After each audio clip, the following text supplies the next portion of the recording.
ngekhetha inkosi enkulu yasebuhleni bokuphakama oguqe phambi kwesihlalo sasezulwini umvangeli uZungu osuka eintabeni zasemanzimeleni ensimbini. Amen. Namuhla sihlangene ngesikhumbuzo esikhulu senkosi ilanga. Amen. Uma umuntu elandela sise sikhumbuzweni senkosi eyakwazi ukuhola ibandla eminyakeni ineminyaka engama-30. Amen. Ifaniswa nenkosi uDavide eBhayibhelini nayo eyakwazi ukubusa ibandla yaba inkosi ezweni lakwa-Israyeli neminyaka engama-30. Umlando usitshela ukuthi inkosi esihlangene ngayo namhla bathi yakwazi ukuhola ibandla iminyaka engama-40. Kanjalo nenkosi uDavide eBhayibhelini yabusa iminyaka engama-40. Uma besho bathi inkosi uDavide yaba inkosi yesibili ukuhola ibandla lobukhosi kwa-Israyeli, yaba inkosi yesibili. Inkosi ilanga esisikhumbuzweni sayo namhla kanjalo nayo ibe inkosi yesibili ekholeni ibandla elikhulu kangaka. Uma ulandela kuthiwa inkosi uDavide, ngithi angikho uthelento ngisho ngoba uNkulunkulu esimkhonzayo nguyena vele waqala ubuhle sibubo ezweni nasemhlabeni nasezulwini. Inkosi esikuyo namhla iyona le eyaqala nayo ukwenza imisebenzi emikhulu ngokuba ihole ibandla elikhulu elalaziwa futhi libukeka namhla abantu belihalela ukuthi linabantu abadala, linamakhehla, linenizalukazi futhi abantu bakhona bahle. Kanjalo nenkosi uDavide kushiwo njalo kuthiwa yayinhle nayo ihola abantu abadala. Sengihlala phansi inkosi esikuyo ibithi uma iqhamuka ibonakale ngobuhle bayo eyibo. Okuthiwa yayithi uma iqhamuka ungakwazi ukusondela nokukhuluma othanda ukukusho. Sithi bantwana bahle into enkulu lesibhekene esikuyo namhla ngoba umsebenzi owodwa engizowusho lenkosi eyakhombisa ubuNkulunkulu bayo inkosi ilanga sihlangene ngayo kwisikhumbuzo. Kwafika belungu ababehamba nengane kwasekuzalweni kwayo eyayingaze ibe noma ingene esigabeni sobuntombi. Kodwa lenkosi yayisibuka yayisithi yona izele wonke umuntu okhona emhlabeni noma ngabe ungwebala elinjani musu ufike nezinkinga ufike izixazulule yena. Wasethi thathani lentombazane ingene lapha ihlaba umgidi namakhosazana ephakameni. Kuthiwa ngenkathi isiphuma emgidini kuthiwa ubuntombi bokuntombazane yaphila yabonakala nayo isiyintombi singene ebutshitshini. Inkosi busise elizweni. Lithi ilizwi lamagwala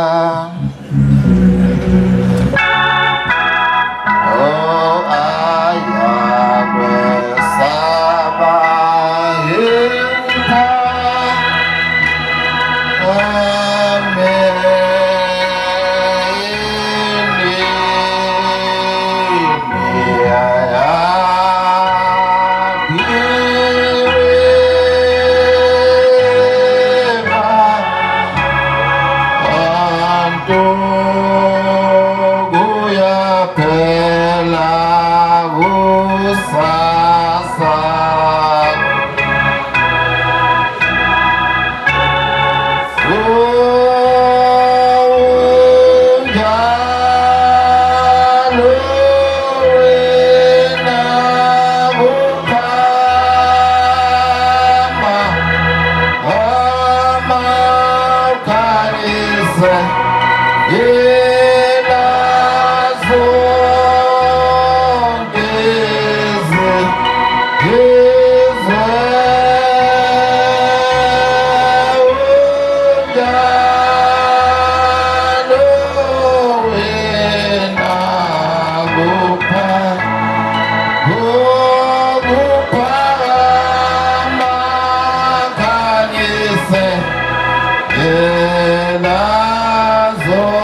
Umbangela uMthembu wasevela Bahleka. Bangcwela kahle enkosini sesikhumbuzweni senkosi ilanga mayibonge inkosi. Nkosi ilanga bangcwele abaningi bethu bazalwa ezifungweni eyazenza abazali bethu bemanqika ukukholwa. Yafika nemisebenzi yonke emihle yayenza endaweni yakithi ikhombisa uNkulunkulu bayo. Uthi umshumayeli uGumede walapha nenxa zonke ethempelini lase eMzinkosi. Uthi ngomnye unyaka kwakuwakho umzalayo wahamba efelwa zingane kakhulu. Washona enkosini ilanga wafika wabika wathi enkosini ilanga ngizobika baba abantu abami bayagula uma beke bahlabeka bese behamba emhlabeni bese bezise bebadala. Ithi inkosi ilanga Gumede wabika uGumede kwase kudlula isikhathi inkosi ingamphenduli. Uma isimphendula ithi Gumede uyafuna ukwazi ukuthi abantwana bakho babulawa yini? Uthi uGumede baba ngiyafisa ukwazi. Ithi wena Gumede uma ngase ngutshela ukuthi abantwana bakho babulawa yini wena uzobulala abantu uhlala belungu. Umuntu uthiwa esagwetha intambo uma kungukuthi ubulela umuntu ngalezo zikhathi. Ithi ngeke nze ngutshele Gumede ithi ongenani ngizokunikeza. Mfuna uyibonele wena ukuthi abantu lana engane zakho zibulawa yini. Ithi hamba Gumede njengamanje ufike ubize bonke abakubethempeli nihambe nolala ethempelini namhlanje. Ithi Gumede mfuna uyibonele wena umuntu obulala abantwana bakho. Uthi uGumede wabuyela emuva ehamba wathi umefika wafika wayithinta insizwa ngengizisho ngamagama ngoba ezinye ababazi sebahlubuka. Wafithinta lezi insizwa ezazidlathuthu wathi namhlanje ithe inkosi ilanga sabe solala ethempelini bafike balala ngaphandle kwethempeli baluzungeza ithempeli. Kuthiwa bangcwele kwathi phakathi lobusuku yasifika lensizwa eyayithakathi ethempelini yafika iphethe isikhwama sayo ihamba inqono. Kuthiwa yangena ngaphakathi ethempelini bathi uma sebeyixoxa le ndawo babekhona bathi bathi uma bephaphama kwaphaphama umame owayengatshelwanga ukuthi kukhona into ezokwenzeka. Wathi umebuka le ndoda silokhu ipaquza wena wabona inkukhu iboshiwe inyawo namaphiko ilokhu igxuma ilokhu ikhanisa ungasagxumeki ungasahambeki ibambekile kodwa ingaboshwe lutho. Uthiwa uyaqhamuka lo mame uthi hawu kwenzakala lethempelini uyamemeza le ndoda kwase kuyimayigqashula kuthiwa lezi zinto zathi mayisukuma zayibona lenziwa nansi sithi yaze lifuna ukubaleka iphume ethempelini nembala yabaleka kodwa yasishisa isikhwama sayo ngaphakathi. Okuthiwa babesikhomba babephethe imbogo besikhomba bethi izumoya besikhomba ubhogo lusuke kusuka umlilo ushone ushaya isikhwama salo sasha sashiswa zimbogo. Unyaka laphana evela Bahleka kuyalungiswa unyaka inkosi ilanga mhla igcina evela Bahleka ngo-1972.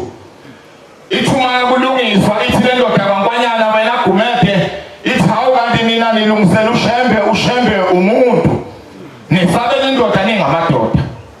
Athi amadoda hayi wena Nkwanyana le ndoda ukuthi bayiboni ngeke musho baba kaNkwanyana ngoba manje laphana ngakithi uyaziwa nengane zakuseziyakholwa. Uthi lo baba lona hayi nina nilungisela umuntu ushembe umuntu ofana wonke amadoda. Base balungisa yathi uma ingena inkosi ilanga kuthiwa yangena kuthiwa ngalo sikhathi yayisothiwa. Base beyilunguza babona bathi awubalele base beyabona ukuthi hayi inkosi ingothiwa namhlanje. Base bephuma bahamba bayoyotha yasiqala siyinikelisa kuthiwa yathi uma inikelisa wenze qhamuka umfo kaNkwanyana ithi hambani ningibizele nangu umfo kaNkwanyana lapha. Unkonyana umfo kaNkwanyana uyeza uthi umesa umfo kaNkwanyana ebese ehluleka uhambe sifumbele phansi umfo kaNkwanyana. Ethume suku umuntu kaNkwanyana ithi inkosi ilanga sukuma Nkwanyana ithi Nkwanyana lona uNkwanyana kade ekhuluma ngami ethi mina ngomuntu angeke abhekane nami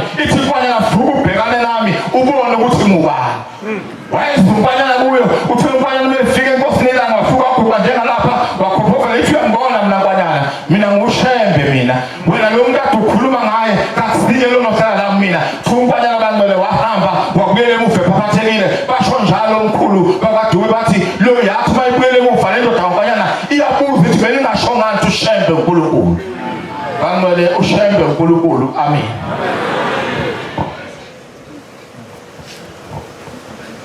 Thixo unamandla onke awusiphe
umfana wasemanzimeli lo umvangeli ethempelini laseVuwana athi indaba yakhe alibonge igama likaJehova.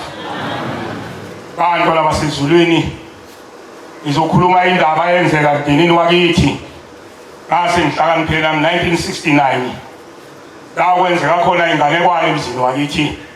Kwafika enye insizwa yathi mayifika ekhaya ekuseni kakhulu baba wathi mayiphuma ethi ubuka inkomo esibayeni wathola kunendoda ehlele emnyango. Yabe seyithuka-ke le nsizwa engisalayo hawu umfana kabani ubekwa yini la. Ithi-ke le nsizwa baba angaze ngibulale ubuthongo ngizwe into eyinganekwane lapha ngabona obaba bekuhleba baba bethi bafuna ukubulala. Ithi angizokutshela ngifuna ukubuyela emuva ngokukhulu futhi ukushesha mayisethi ubaba sikhiphe inkomo angaboni kade ngihambile ngaze ngazofika la esikwaba ngqolothi efika indaba yakhe. Ithi le ndoda ngizwe obaba bekuhleba yesibabala labo baba ngiyabazi bonke abasekho emhlabeni ababala yabala noyise oyisalayo yalabo baba bebu4 behlela ukuthi baba bafuna ukubulala. Inkinga ke kayibhekene la ubaba wayibhekene ukuthi useqokiwe ethempelini waba unobhala ka23 isikhundla yongeke usinake kodwa inkankana isiqale sedlula ukuthi indoda engisalayo yacisha kufela lokho. Wathi mase kwenzekile lokho wathi baba ngiyabonga mntanami wabe sefusa umndeni wonke ekhaya umama wayesebatshela lehlekelelo ekhulunywa lo mntwana sephindile emuva. Kodwa ngoba usathane ukhona masila enkonzweni isho njalo inkosi ilanga ngelinye ilanga ithi ngiguqana bemasangweni ingene ethempelini behleli la eduze. Ngoba wathi mase kwenzekile lokho wabe sekhohlwa ubaba emzini wasephakameni wayesekhipha iphalishi umama elivale ngalesitsho kuthiwa yibhola lesisivalwayo wathumela udadewethu omdala ogale kwashobeka kasekho ke emhlabeni udadewethu ozala lensizwa kwashobeka kuthiwa uFoto. Wasemthuma kobaba uthi abamahambisele iphalishi wathi mabefike wathi mayifika udadewethu edokodweni wafika amadoda ehleke wonke ubaba engekho. Hawu beka ngane yami ubaba wakho usawuchitha amanzi khululeka alisekuqalile idimoni. Wabe sephindele emuva udadewethu wathi mayingena edokodweni kumama wathi umama umfikile uyise umntanami edokodweni wathi cha ngifice bani yayisiwabala lonke lamadoda ayishuwile umuntu phuthuma wathi uyafika edokodweni wafika ubaba senele eseqalile ukulidla leli phalishi lakhe. Usho lezi zinto zayihlala eziquphile nje ukuthi uma kuwukuthi izenze lokho. Wathi mayingena udadewethu yasiyethuka le ndoda yagelekeka siyisola wakhuleka mntanami hamba wasehamba kodwa sembona udadewethu ubaba usedlile iphalishi yaseyiqala inkinga. Kodwa into esiphetheyo emasila inkonzweni sonke sinakho lokho simkhohle ushembe siphuthume kwezinye indawo. Wathi makusuka lezi idumo ubaba ubuyela ekhaya wathi mayibuyela ekhaya wasesiwe esibhedlela wathi mayifika esibhedlela sasengwelezane bathi ayingangathi bamthumela esibhedlela emahlabathini wathi mayifika yathini yahamba naye le nto. Wafika imizuzu elikhuni yokuba bambuyisele ekhaya, bathi odokotela sebehlulekile esibhedlela, kwaduma endaweni ukuthi ubaba akasekho emhlabeni. Kwathi emva kwalokho base bekhumbula amadoda ayehamba naye ayinokuqopha insizwa kwaMthiyane nabakwaMathaba, bathi hawu yini lesiyenzayo sikuse kodokotela sikuse ibhedlela sesikhohlwe usheme. Inkosi ilanga yayisemsini wasemsinkosi, babe sebephuthuma khona baphelele emsinkosi. Bathi uma befika emsinkosi esetatanyiswa kuba kulesikhathi samanje kwakuthi ubaba wayephethe ingculazi ngoba wayesephelile ubaba sekuyisilile sobhe emanzimeli. Wathi uma efika phambi kwenkosi ilanga yasekubuza ilanga ukuthi wenze njani kulo, wazokuphendula ubaba kwaMathaba wathi inkosi yamakhosi uyagula. Wathi hayi musu umphendula wena akayikhulumele yena. Wathi wayiqikisa baba wathi khuluma usho abantu ababulele ngoba uyabazi lalikuphi ilanga mhlawumbe insizwe zomtshela ubaba. Khuluma uma ungakhuluma uzofa. Kuleyo mzuzu wawushubile ngaso sikhathi yasaba lensizwa engisalayo yankinkiza yakhuluma yasibasho labo baba bonke ukuthi ngibulawa nje kanjena ngibulawa usibanibani. Kwafika insizwa kabani yangitshela athi bisemfakweni ngasi yayenzani yabeswa yonke into ababeyikhuluma yayisibeka ithi angimkhiphi ngaphandle ubaba kodwa ubaba losibanibani babengayithandi lento. Nanka lamadoda amabili ayithi yakufuna phansi. Yathi inkosi ilanga abanilanda amazi namafutha bakulanda bakwenza konke wathi uzophila manje inkosi ikubusise uyele ekhaya. Amen. Yaphila ke lensizwa iminyaka engaphezulu ka-30 iphilile ize yahamba ngo-1980. Ngakho inkosi yamakhosi ngiyabonga ubaba wake wasinda kanjalo ngomusa wenkosi ilanga lamalanga. Unkosisi uNkulunkulu abusise nisizwe. Amen.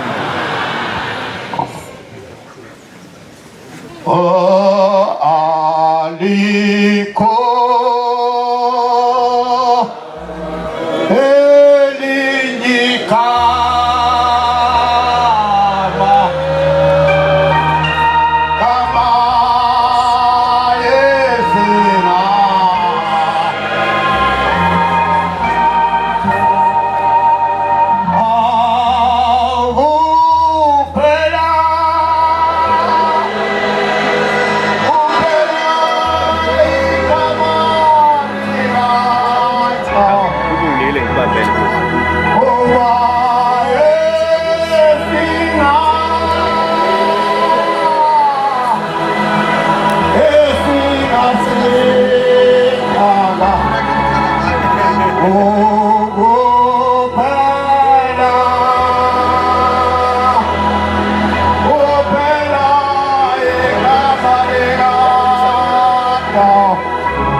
ngumfana wakwaSigwaza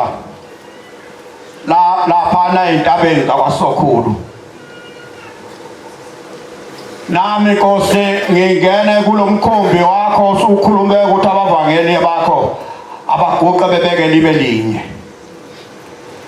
Ngase ngikhumbula Nkosi ngakhumbula indaba kaMalume insizwa kaNcube khona kwaSokhulu eyayiganwe intombi yakwaSigwaza. Lensizwa uMalume mayexoxa le ndaba engixoxela uthi uanti wakho wayengabathola abantwana. Uthi kwahanjwa ikhathe eziningi endleleni ezahlukene kulandela ukuthi udalwa yini. Uthi kukho konke lokho kwenza akatholanga usizo. Umama wakhe intombi yakwaMpazi ezala uMalume yayilapha emzini wasePhakameni. Uthi ke ngelinye ilanga uMalume besuka eThekwini eMsizeni ebona inyanga yayisiza abantu eMsizeni. Uthi wayesebuyela esekhaya kubaba wakhe wayesemcela uanti ukuthi ahambe naye ukuze ahlale naye ngale angene kuleya nyanga. Uthi ngempela wayesemvumela ukuthi ahambe naye wayesebehamba sebemsizeni lapha umalume wayesebenza-ke khona. Uthi-ke wamisa kule nyanga naye yafike yenze ekwenzayo kodwa kwangabi bikho lokho okudingakalayo ngoba inkinga enkulu eyihlele emsini nasekhaya komama kwakuthola umntwana. Uthi-ke ugogo wayeselayeza ukuthi cha makakhuphuke umolokazana aye ePhakameni, sengiyahamba ngiyamjula aye ePhakameni. Uthi umalume wayesemthatha ku-anti semkhuphula seya ePhakameni. Mayefika emzini wasePhakameni wayesengena-ke seyolinda. Ulinda ku-anti wayevele engakholwa lapha ePhakameni, wayevele ekholwa yena eluthela. U-anti kakwazi-ke nakulinda ukuthi kulindwa kanjani la kulo muzi kaNkulunkulu. Uthi-ke ugogo lokhu emlandelela uthi-ke u-anti emva kwamasonto ambalwa ehleli lapha ePhakameni engaluboni yena ushintsho. Uthi ngelanga inkosi ilanga seyiphakama esontweni kuzovala umhlangano yayisithi kukhona abantu abalapha. Laba abantu abalapha baze nokuhlupheka kwabo kodwa iy'nhliziyo zabo kayisekho kulo la ekhaya. Usey'nhliziyo zabo sekufanele ukuthi ungcono babuyele emuva. Uthi-ke u-anti lwamshaya uvalo kwathi akafe eswakhuluma uNkulunkulu wethu ilanga likhuluma lokho kukhuluma. Uthi mayebuyela edokodweni ntambama esekhuluma nogogo, ugogo ozala umama intombi yakwambaza. Uthi ayi mama, inkosi ibikhuluma nathi, ibikhuluma nami. Uthi-ke ugogo ngani? Uthi lokukhuluma ubaba akhuluma ubona mina enhlizweni angisafisi ukuba lapha, sengifisa ukuthi ngabe sengisemuva. Uthi ugogo hawu ukwenzelani lokho ngoba wena usekuzolinda ufuna ukuthola umntwana. Uthi-ke wathi ngalelo langa ebusuku elele uthi wayese ungena umuntu esengena ngewindi edokodweni wayesephethe isicephu lo muntu. Uthi mayephethe isicephu lo muntu afuka sibeka. Uthi-ke isalukazi esidala uthi asibeka phambi kwakhe lesi sicephu sasisembula. Uthi sasesithola ukuthi phakathi kufaka isidwaba. Uthi-ke uthi-ke kuleso sidwaba wasekuphela emehlweni. Mase vusa ugogo esemtshela ukuthi kanjani. Ugogo wayeseyifunda incwadi ukuthi hayi lo muntu ukuthi hleli naye akavethe. Uthi-ke babuyela ekhaya basebenza indlela ukuthi-ke bamvathise u-anti. Emveni kwey'nsuku ezimbalwa wayesemthola umntwana wokuqala, wathola umbabazeli. Uzaleke inkosi yamakhosi iy'ntombi ngithi zayisihlanu ey'khona. Zonke lezi ntombazana seyiganile inkosi yamakhosi. Ngizothi nami ngibeyiqoqeda icala bankosi yamakhosi ngoba lokhu kuyinkulumo esho ukuthi kodwa ngiphuleleni ngoba ngiyazi ukuthi bangixoxele ekhaya. Nkosi kuthela umusa ba. Nkosi Thixo oh no.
uyamkhetha uNkulunkulu omkhulu wasebuhleni bamaNazaretha. Umvangeli uNhlenyama emdletsheni. uNkulunkulu oyingcwele siyasibongela nami ngiyabonga. Uba kulesi sikhumbuzo selanga lama-Afrika. Umama wabe elisheshe lelikhulu nje phela ethi maselingena lapha esontweni lihambele phezulu. Wathi bese egulile behluleka shone inyanga nabo bonke. Wasemthatha umshumayeli umdletshe oyikhona ngaleso sikhathi wamusa enkosini ilanga. Wathi manje esebuya kuNkulunkulu wabe eseyaphila eguleni okweseyithule bonke abantu. Emveni kwalokho washiya eSheshi wazongena eNazaretha wazoba umkhokheli ethempelini laseDumamesabe. Utata wethu ozala uye umama umkhokheli wahlala ePhakameni isikhathi eside. Kuthe ngelinye ilanga umhlangano useMtuba ithi wawabheka uZulu. Wayesiyamcela uNkulunkulu ilanga wahlala lapha nje eduze. Kwase kuphuma isigijimi siya eMtuba lapho kwakusebenza khona uNcube. Wabiza uNcube watatazela uthi ngibizelwani manje. Wayesethi Ncube waqala kudadewethu nanga umkhwenyana wakho wathi Ncube nanga umakoti wakho. Amen. Babe sebeqhubekayo beganana. Okoba isibusiso bantwana benkosi. Ngoba kuthe kodwa ngakafiki lapho ngenye ilanga ehleli udadewethu uMantenyama umkhokheli uMantenyama bayamazi abantu. Ehleli nje udadewethu ekhaya indlela lingekho ba sesibenje singekho. Wabona imoto yelanga isibegcekeni. Watatazela udadewethu ukuthi kodwa uNkulunkulu ngizongenisa kulezi ndle eziwayo. Kodwa kwasefanele alalele uNkulunkulu uthini. Wayesethi uNkulunkulu uzothi lezi ingane zakhe ekwafanele ifunde uzocela ukuthi zihlala uzosho ngathi uzocela uzosho ukuthi zihlale lapha kwaNcube zifunde esikoleni. Amen. Zahlala lezi ingane zikaNkulunkulu ilanga. Kwaba lesibusiso ke bantwana benkosi ngoba nomshado waye unikezwe uNkulunkulu. Kwaze bazohlala ingane zelanga la. Udadewethu ingane zakhe zonke ziye zaganwa ngesibusiso selanga. Amen. Bantwana benkosi sengizogcina size kuNkulunkulu. Uba uNkulunkulu asikhumbule saphila kulomhlaba asilungise incwadi zethu. Ngoba ngosuku lokuhlala phela akuzukuba yona le ncwadi ezofundwa yilomuntu oligangu kakhulu ohlabelele kakhulu. Kodwa incwadi yomuntu ilena yona azibhalela lesaphila emhlabeni. Neyofundwa ngomhla wokugcina. uNkulunkulu sikhumbule nami ngiyasicelela abakhayela abanhle mangiphuma wona ukukhumbule Nkosi. Silungise incwadi zethu bantwana benkosi ngoba izona ncwadi ezofundwa. Cha lena ezobifundwa lapho oyibaphethe unqaba kuyona le eyandawe. uNkulunkulu oyingcwele ngiyasibongela nami ukuthi ngimela lapha Nkosi ngiqala nokuma ngishawa ofalo. uNkulunkulu obusela amagama azophathe. Amen.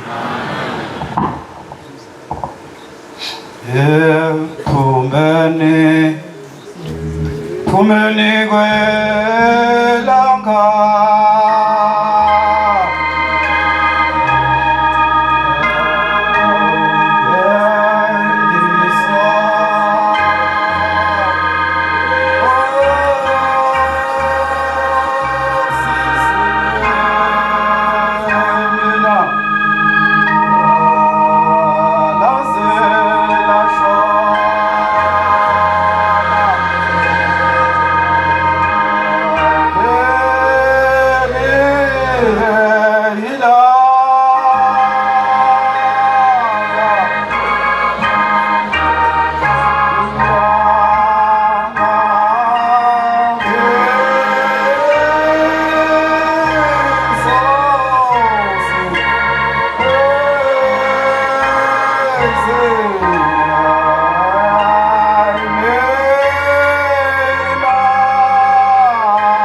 Nkosi yamakhosi, umfana wakho wasevunzitha eMandeni, umvakela uMdungwa. Amen. Lesi sihlabelelo bangcwele yayi kwamthethwa inkosi esweni likaSombanga yawoyemo. Esweni lakithi kwakunomuzi namanje usekhona owakwaNgubande. Inkosi yeSabatha kwafika kuyona uNduli omakhelwane wami owayigcotshele kodwa ethempelini Nottingham. Lo Nduli waya kulomuzi wakwaNgubande bakhonza abahle enkosini. Sekuvalwe ngamahlahla wonke umuzi kungavumeleke umuntu kuba angene phakathi. Ngoba mawungena phakathi uzofika uthatha ukufa, babephunywa zimpethu bonke abantu ababe ngaphakathi kulomuzi wakwaNgubande. Beyamanazarete futhi ngibonga Nkosi yamakhosi ngoba babe nawe ukube kwangomunye umuzi mhlawumbe kwangewona babe ngona amanazarete ngabe wabhubha kwaphela. Laba bantu abakhona njengamanje babili, abesifazane babili, omunye ugane kwacele, omunye ugane kwaMadlobha, kwamvangela uMadlobha. Uyababona ngisho esikhumbeni sabo banamathopho ngoba kwaphuma lezi impethu ebusweni emzimbeni wonke umzimba. Inkosi ilanga mayi kwamthethwa kwabasombangela woyengo, inkosi ilanga ithi letha lapha iphepha lalethwa iphepha yabhala lesihlabelelo 145. Maye ubhala lo 145 isiyamnikeza uNduli ithi lesihlabelelo ufika usiphose khona lapha phezulu kwamahlahla esobathola bekhona ngeke besafa. uNkulunkulu wabantu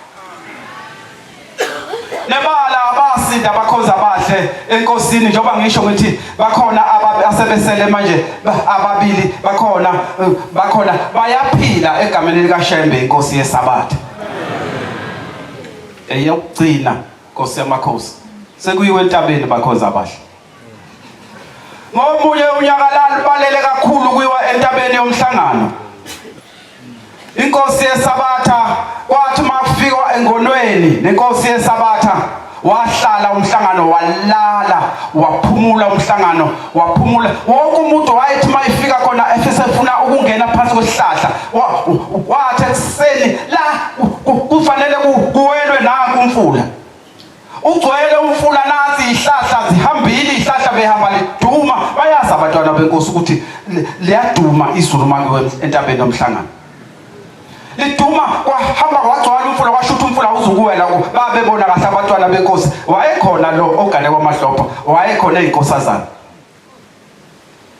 Bathi ma ekseni yakhala indeba inkosi yasithatha ubhoko lwayo inkosi ulangaphuma Scott yathi malithatha ubhoko lwayo baxakeka abantwana benkosi ukuthi kazi namhlanje kuzowela kanjani kulomfula. Inkosi yabisimisa isandla sithi yathi mayisimisa isandla inkosi yeSabatha amacubane angenhla athi mayema ahamba angezansi ahamba kwasala amadwala yasiwela inkosi.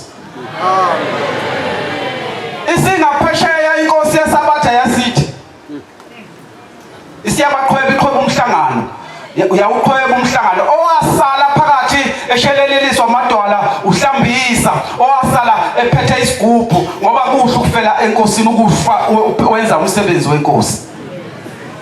Wasala yasithi inkosi sebewele bonke yasithi mhlalisuthi mlandeni walanda uhlambisa wawela wonke umhlangano. Ngiyabonga Nkosi yamakhosi.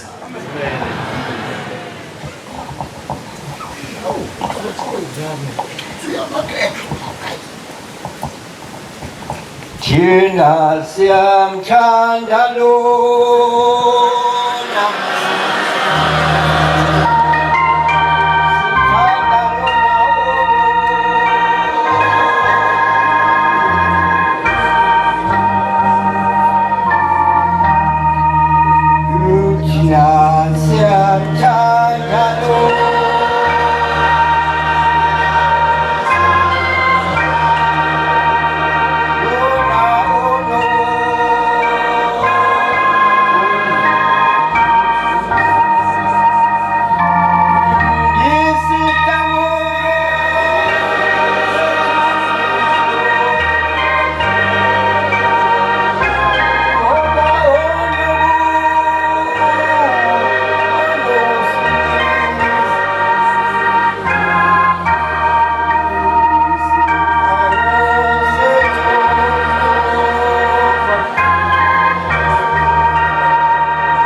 Nkosi yamakhosi, nyazo lukhula sezulwini, umvangeli uGumede lo owampunyoni eThokozane. Baba sengineminyaka kodwa ngibulawa yintoni, ngibulawa uvalo kwesaba. Mawuyisikhumbuzo selanga ngifikelwe uvalo olukhulu kakhulu. Nkosi yamakhosi, ilanga kwaku 72 ngumuntu wenkonzo, angizalwa lapha mina ebandleni. Yemba bone nje banenhlanhla abazalwa la. Thina sizala ngonduku yami.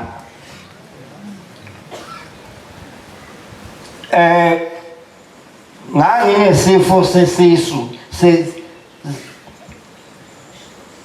engangizichaza sinjani.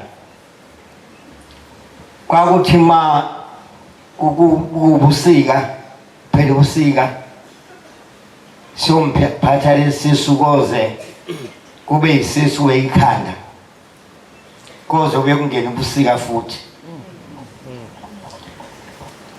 Ngathenga imoto ngakholwa la ngisenkonzweni, ngase ngithatha ubaba nomfundisi uMkhwanazi, khona umfundisi uMkhwanazi waseKhumbula,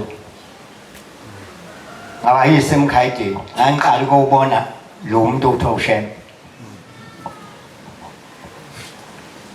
Ngafika ngahlala, wayengabhekeli umuntu kaNkulunkulu.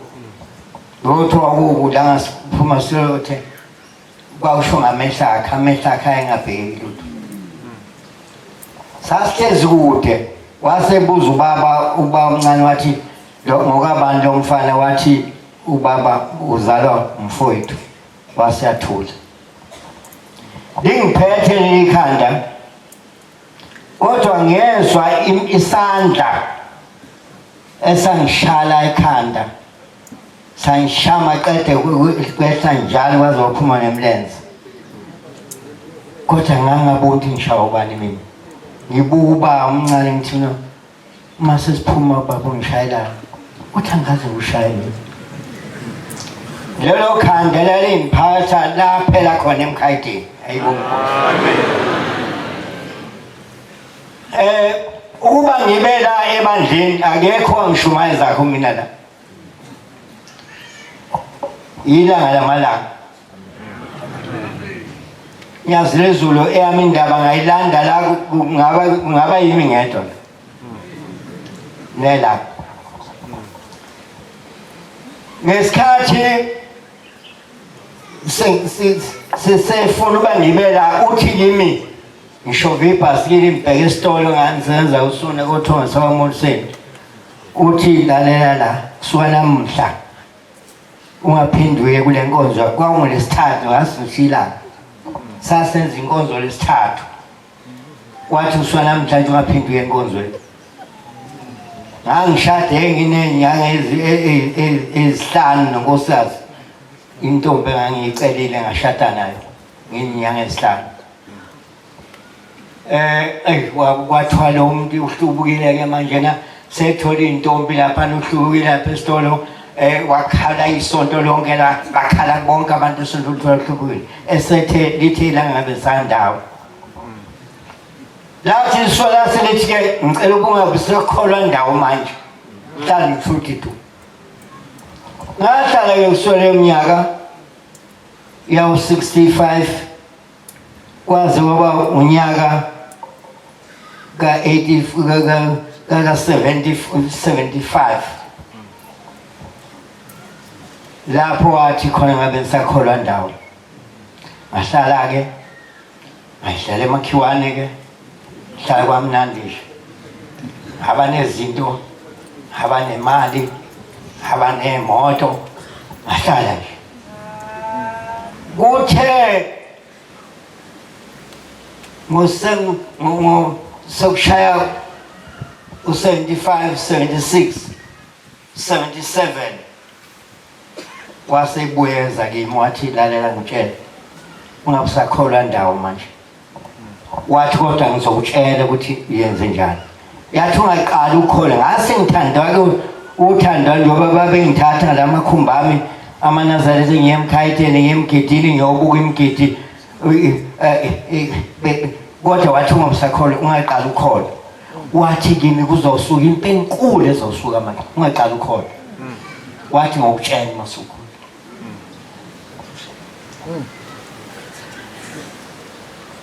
Nkosi yamakhosi ngahlala wathi ma sokungena inyanga yezulu soyinyanga yezulu esikhona wase ezakimi ezongitshena ke ngambona kuvuleka inyanga yezulu nje evula iswala kangaka yavuleka inyanga yezulu langena laphelile ilanga lathi nya wasithi ke mina ke sengihlala kulo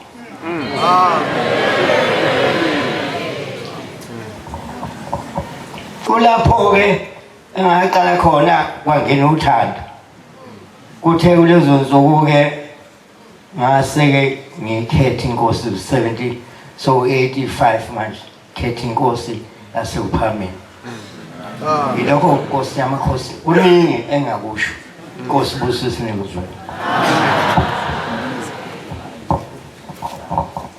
Nkosi yamngelithemba lami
ngiyayikhetha inkosi unyazi lwezulu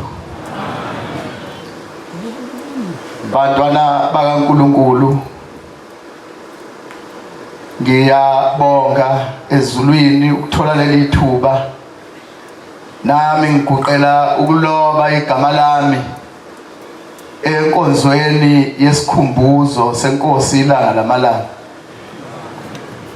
ukuqa kwami bantwana benkosi phambi kwesihlalo esingcwele sasezulwini ngingumvangeli uChonco ezweni lasenhla eMnambithi ngaphansi komuzi waseMzumusha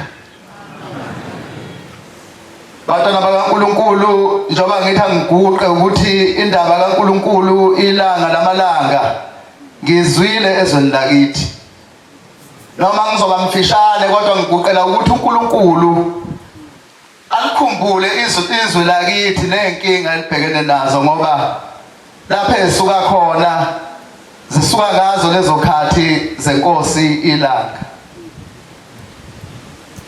uNkulunkulu mayefika ezweni lasenhla abantwana benkosi efika ebuthisa lapha eSimakade basondela abantu kuye bamlandela bamkhonza uNkulunkulu wasekuphakameni uNkulunkulu uma sebebaningi abantu sebekhona wase kufanele ukuthi kube khona umuntu ozoba yisho phakathi kwabo ayekhona amadoda ezweni lasenhla eMnambithi kodwa uNkulunkulu akazange ambone umuntu akazomnikeza umsebenzi phakathi kwalawo madoda awayekhona. Bathi wabe sehamba eselanda umuntu akamlanda kude weza naye wathi ngicela ukuthi ungibhekele laba bantu balapha eMnambithi.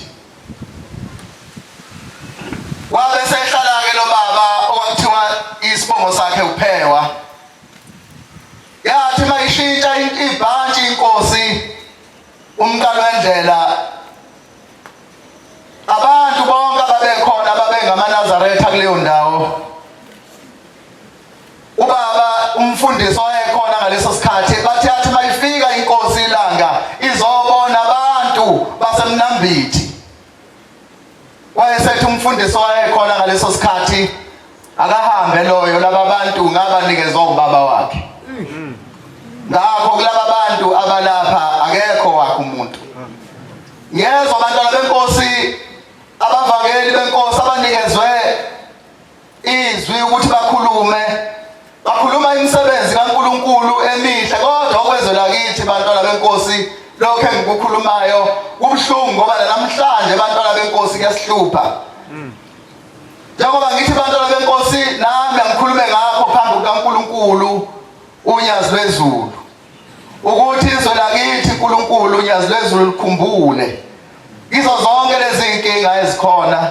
Sicela uNkulunkulu ukuthi usipholisele zona ngoba ukukholwa kwethu sikubona kunokwesinda kodwa kusuka emadodeni aphambili awayekhona awamphika uNkulunkulu. Ngiyacela Nkosi yamakhosi ulikhumbule izwe lakithi nabafundisi asebadlule emhlabeni bonke abagcotshwa abadlule emhlabeni badlulela phezulu kwalesi sigodi abangena kiso.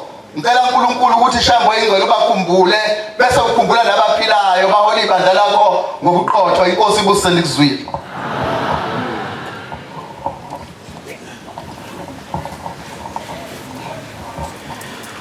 Nkosi yethu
ngiyalukhetha unyazi lwezulu.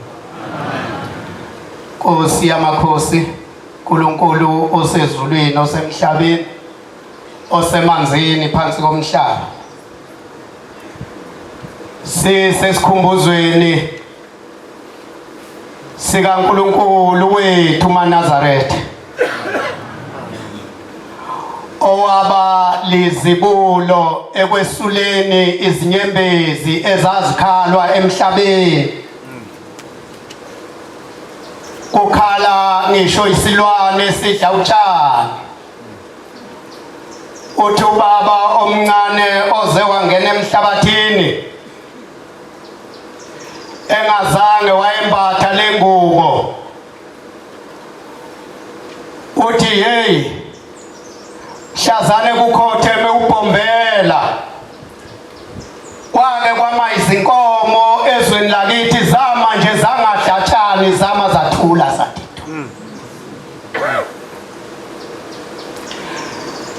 uthi imbane yayikhona izulu elaliduma namanje batabami angaze mphinde ndithole leliyasu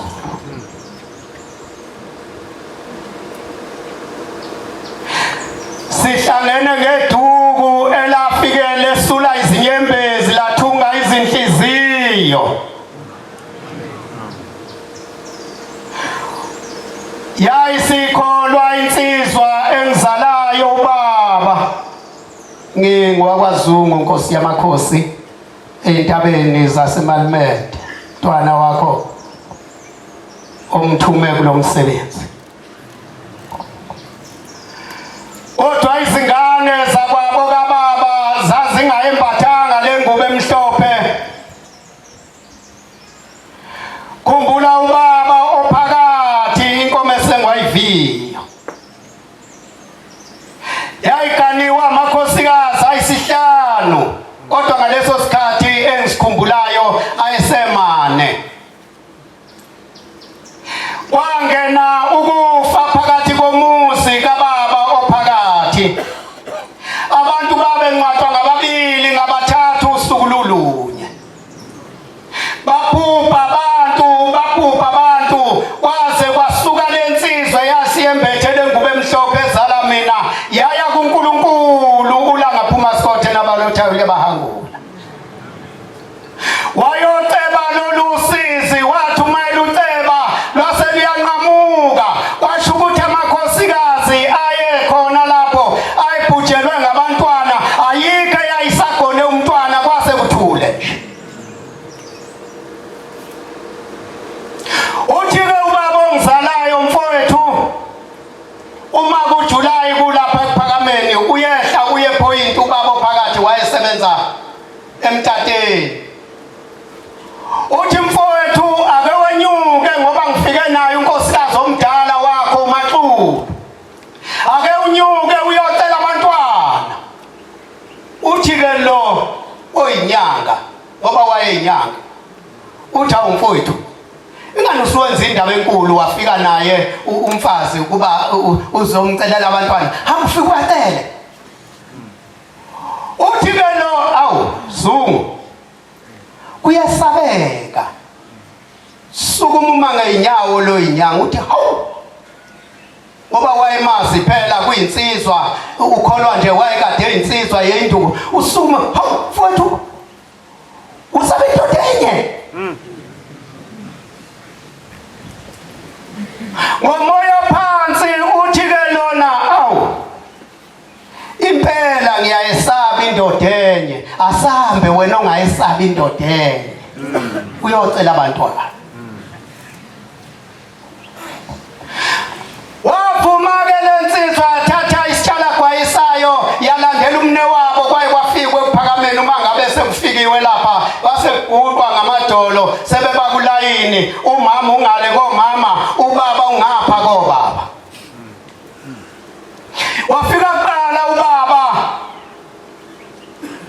kodwa wafike sehamba ngesinqe sangenhlanye nangonyawo lwangenhlanye engasaguqile ngamadolo kungasahambeki ukuya kuleya ndoda enye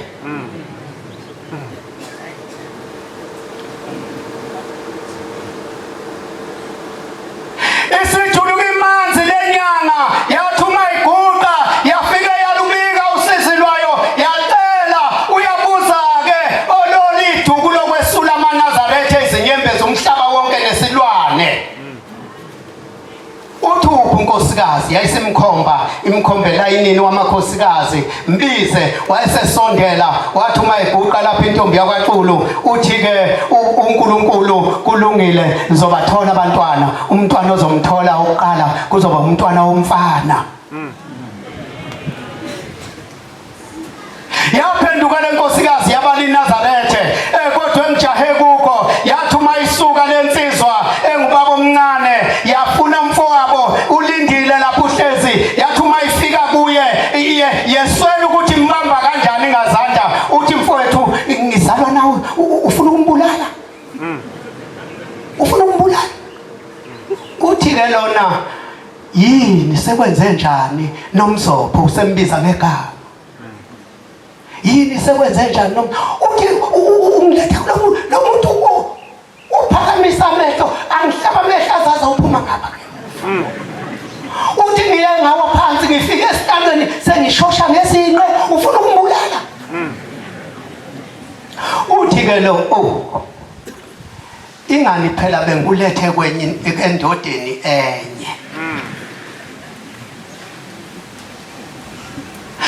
uNkulunkulu wezulu nomhlaba sihluthwa ukukhohlwa engake ngakuzwa kukhalwa indoda yakwaNgobese intabeni zakwaHlabisa emabhokisini uma ngabe silethe inkonzo ithi le ndoda uma sithi ayibike kubika icele kucelayo ithi maNazarethe iphethe isagila le ndoda iqhakele esihlalweni iyo zimbili izinto ezingicasulayo la ekhaya lo umalokazana waphuma inkomo zami ngiyomlobola esecelwe yilomfana ngoba esekwashembe wasala nazi ingane embili iyayikhomba le ndoda uthi into yokuqala engizoyiceba ukuthi lo makoti ngiyenza umsebenzi la ekhaya nguqala ngolosihlanu kuyothi ngalolu suku lwenu lukashembe ngimbone nalombhonqosi wekhanda lakhe esegoda isitepe enyuke yoshona entabeni eshiya kunesithebe la yayiceba leyo nto iyangicasula okwesibili lezi ngane zinesifo sokukhohlwa ngiyayithuma ngithi hambani niye lapha ya niyongithathela ukuthi zihambe ngiyothi mbona seziyapha omkhulu uthe siyothathana angikho-ke endabeni yakwaNgobese ngikithi thina maNazaretha ukuthi siphethwe isifo esikhulu sokukhohlwa ukuthi konje ubani lo phambi kwethu esesibili isifo esisiphethe isifo sokwejwayela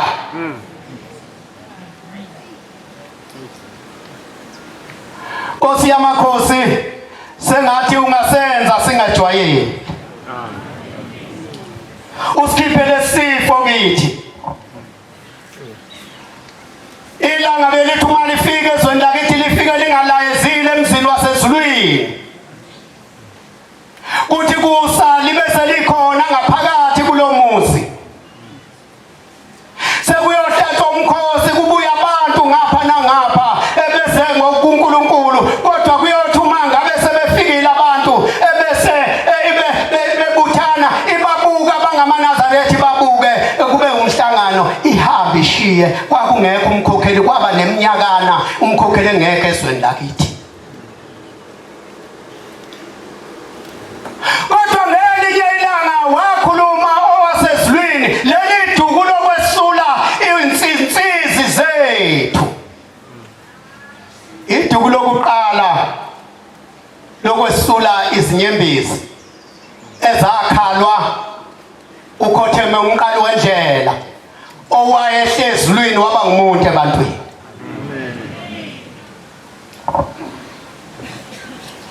uthi nibona lokhu ngifika kwesinye isikhathi ngifike ebusuku lapha kulelizwe lakwabiyela ngithi ngifuna inhliziyo kamkhokheli lelizwe kalinayo umkhokheli amaNazarethe angiwagcobele umkhokheli ngithi ngifuna inhliziyo kamkhokheli angimtholi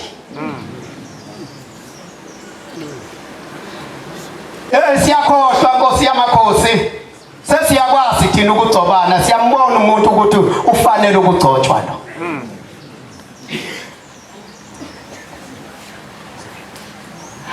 umkhokheli wokuqala ezweni lakithi waba inkosikazi yasezibindlela kwesakwamathaba uma usuka kwaMathaba uya kwela kwabiyela udlula usuka kwaMathaba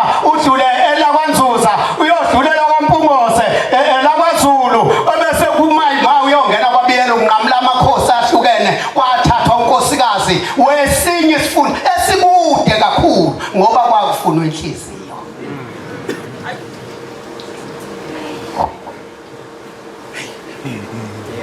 Sikhona lesi sifo sokukhohlwa, sikhona futhi isifo sokujwayela. Ngizothi uma ngifika kubaba ngithi baba lapha yana nginamathempeli, akekho umshumayeli, akekho umkhokheli, ngicela ukuba baba unginikeze amagama bese ngibabonile baba.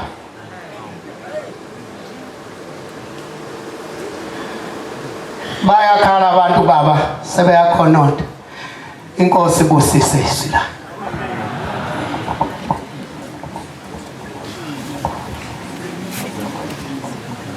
Nkosi yamakhosi, uNkulunkulu wobaba bethu Shembo engcwele Nyazi lwezulu, umntwana wakho lo umvangeli uNdlovu emanzi Ntoti, ngisukumela amampoto ukuba ke ngilobe nami ukuthi sikhona esikhumbuzweni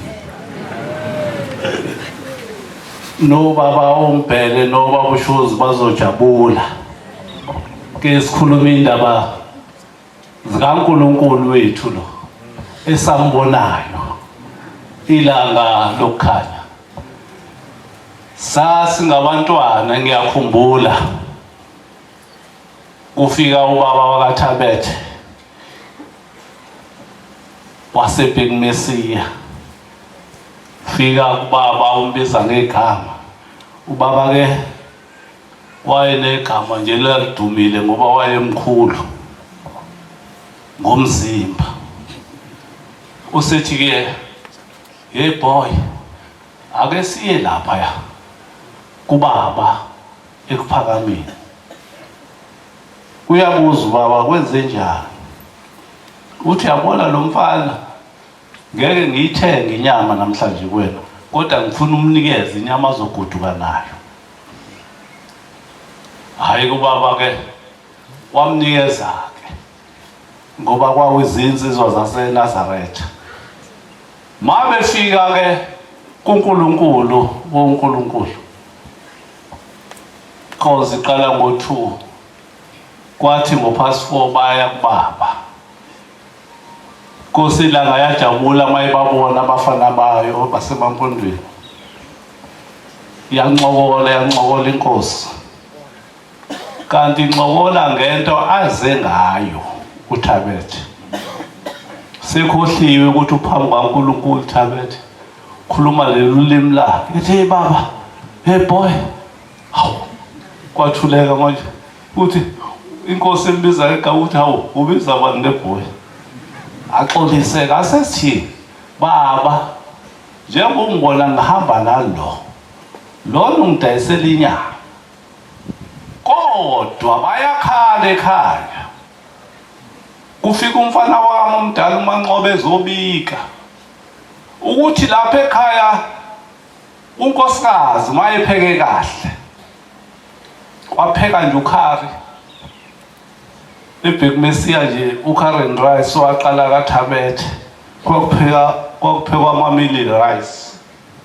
Uthi mayepheke kahle wayesebenza kahle ke ubaba Thabethe eKhinosha. Makuphekwe kahle baba hayi uthi unkosikazi mayethi uyophakela ingane akukho ukudla likhi rice awukho ukhari. Ithi inkosi awu Thabethe upheka kahle unkosikazi ikhathazekile indoda. Usethu baba ngo4 uthi ngizoya ekhaya ngiyolungisa. Kusho uJehova akazange athi asithandaze noma athi inkosi kubusise, wathi nje ngizoya ekhaya. Ekhaya ke +4 lapha ke entabeni zaseBig Messiah mango-August kunenkungu kunemvula.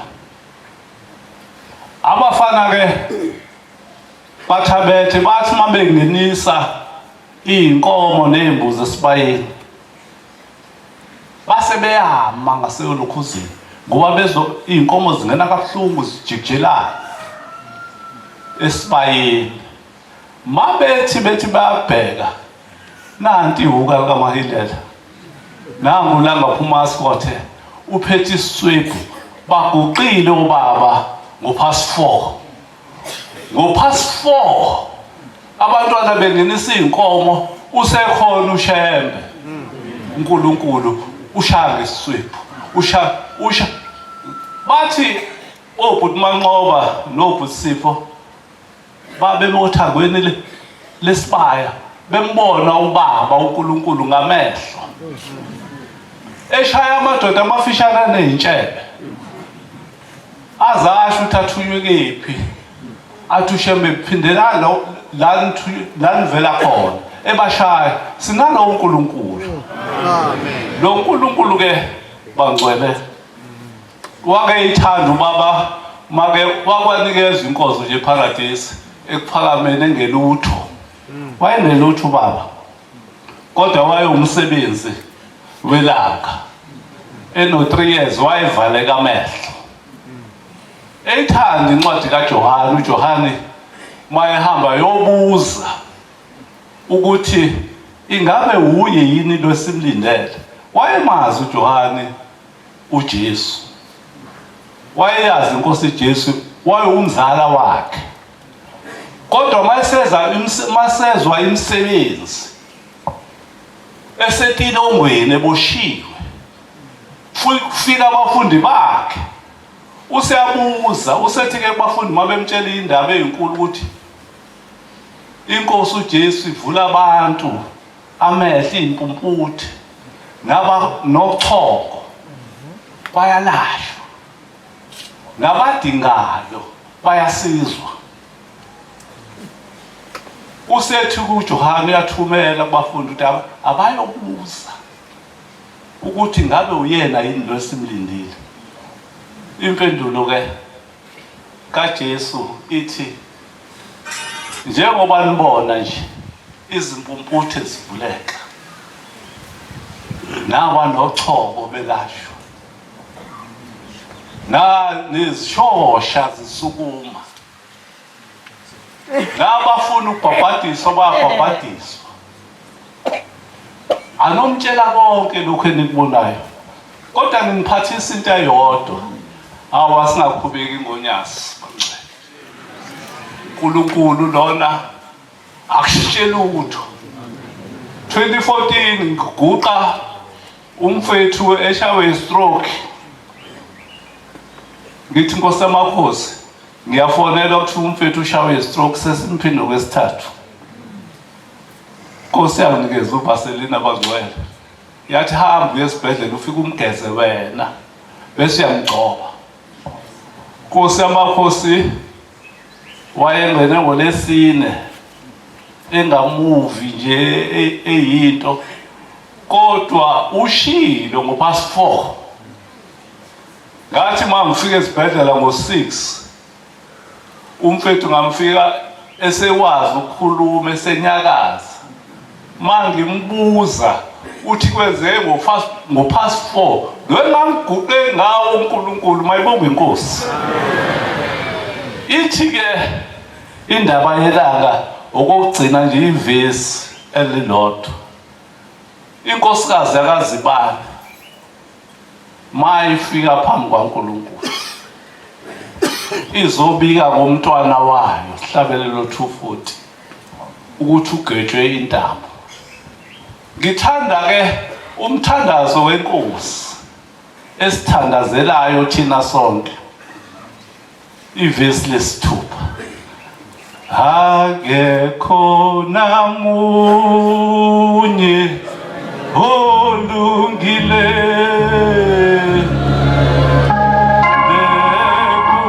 nekuphela umthethelela yobela na akekho namunye olungile ngile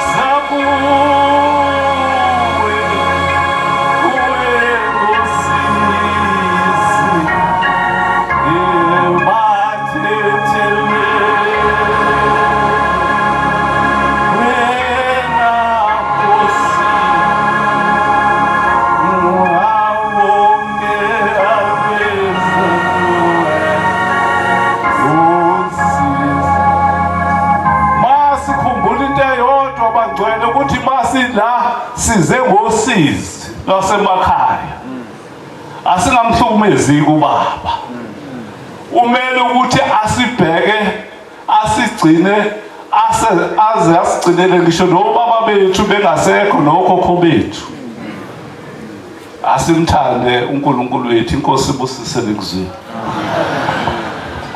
namhlanjana olizwakala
ngiyayikhetha inkosi enkulu yakithi ubuhle bokuphama unyazo lwezulu amen batwana ngibingelele kakhulu kazi batwana baNkulunkulu alisobukhosi nakuba bonke abakhona lapha phakathi kwale ndawo kaNkulunkulu amen uzungu lo ezweni lakwakhoza emzini wase-1040 kaBhombela amen elinye ilanga abantwana benkosi iyaxoxa umama omdala phakathi kwekhaya intombi yakwamakhanya omunye ongumzala wakhe owavaleka amehlo owakwazi engabe sakwazi ukukhuluma ngiyaxolisa mangithi amehlo engasakwazi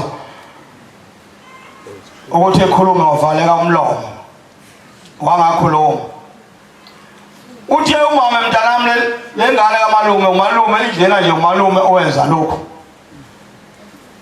ukuthi ingabe sakwazi ukukhuluma ngoba umalume wathi manje uyafika umalume uzobika enkosini ilanga lithi ilanga Maphumulo ungani wena owenza ukuthi lengane yakhe ingakwazi ukukhuluma na wayenze njani inkomo yombeko inkomo eyabekwa umzali wakhe wayenze njani nalo nkomo na kwezwakala ukuthi nempela Maphumulo uthi lo nkomo mfantu uyikhoko zelengane ikhuluma kanti Maphumulo wayithatha inkomo wathi wayidayisa eDP ngalelo langa idayisa eDP inkomo waba lelo langa lelo kwavala ukuthi evaleke ingane yakhe ilezo ndaba abantwana bakaNkulunkulu ezenziwa inkosi ilanga phasothe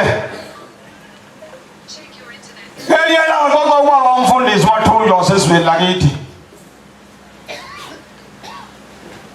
uthi mathunjwa abantu bezingane besemzini oseMpumalanga yabe sithi inkosi ngabatsha esesizweni seMpumalanga ke ithempeli khona ithempeli la ube la eMpumalanga wangithi kabili eMpumalanga kodwa eMpumalanga ela esena kwabeya uthi amathunjwa kwabe sekuyenzeka yasibabiza inkosi ilanga aselibabiza bezingane bemashaya kungena inhlayisuthi ney'ngane zaziy'ntethelo zamakhosazana. Yathi inkosi tshalani iy'hlahla lapha, iy'hlahla zogamthila kuyizona ezoba zomthuzi lapha ethempelini. Uthi uMathunjwa sayitshala iy'hlahla, uthi yasithi inkosi seniyitshalile, yathi lezi iy'hlahla ningayicheleli. Ningayicheleli ke lezi iy'hlahla, kufuneka umuntu ebone esaka isihlahla makwenzekile sakhula. Uthi nempela thina sasijabula sabona izithi iy'hlahla nazi ziyakhula ezithi iy'hlahla. Uthi kwaba khona omunye umzali omunye ongawashobo inkosazana esaka isihlahla azange zikhule. Wazoba khona omunye umpanza wasezweni lakhona kwaMhlongo, futhi naye umfowabo owomvangeli nesakhe isihlahla sikhulanga. Kwathi ubona lo mpanza nangana usedayisa ugwayi emandeni, ugwayi uyodayisa ugwayi manje usehlubukile lesolo. Wasephuma lo ungashoba umzala kaMathunjwa, wasephuma la inkosazana wasehambe seyofaka impahla ngaphandle emzini wakwaKhoza. Wasehambe seyofaka impahla emzini wakwaKhoza. Manje sesephumile abazali baphoqa abazali, bamthatha abazali bathi hey ingane ethi ihlubukile, bamthatha bamsa evela bahleka ezweni laseManzimeleni. Bamthatha bamsa khona, bamthatha bamsa khona, bamyekisa leli soka othatha impahla, wathatha ucwena, wathatha waqoma ngaphandle. Basemthatha abazali, hayi waseyihlanganisa ezakhe uKhoza indufu ngola intombi yakhe. Waseyihlanganisa ezakhe indufu, waseyihlanganisa, hayi nempela wayihlanganisa. Uyasi bayithumela yayizafike vela bahle zaziyithatha lalibalele yanqamula ingane yabantu, yazokunqamula izoqeda sona lesi saseSemanzimeleni, izoqeda lesakwaNzuza. Nansi ziyofika ey'momeni esosweni lakithi, ihambe yakhala,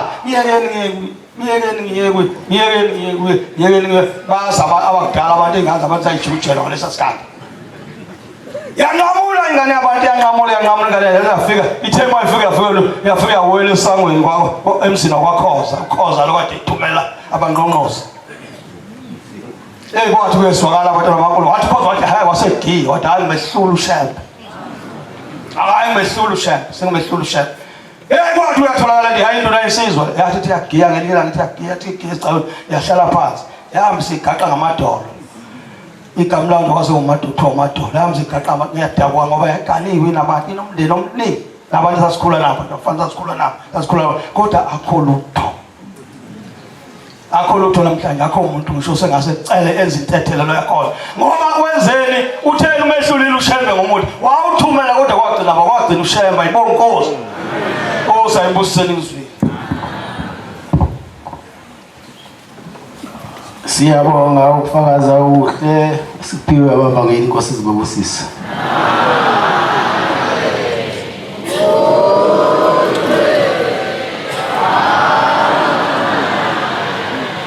Sizobala inkonzo yesikhumbuzo ngesihlabelelo sekhulu amashumi 56 156. Sicela umvangeli uNdlanzi wasezilindile sihole isihlabelelo, inkosi imbusise.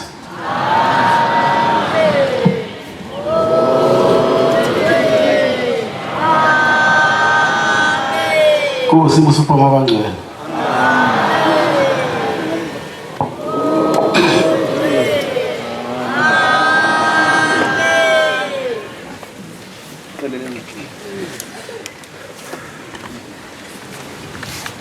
Uthelani icilongo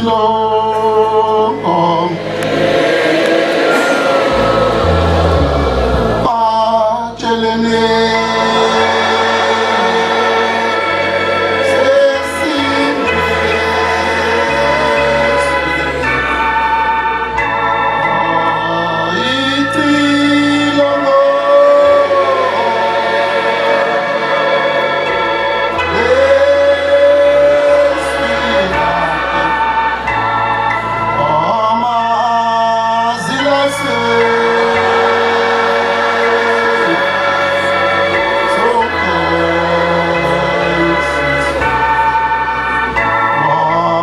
Kubo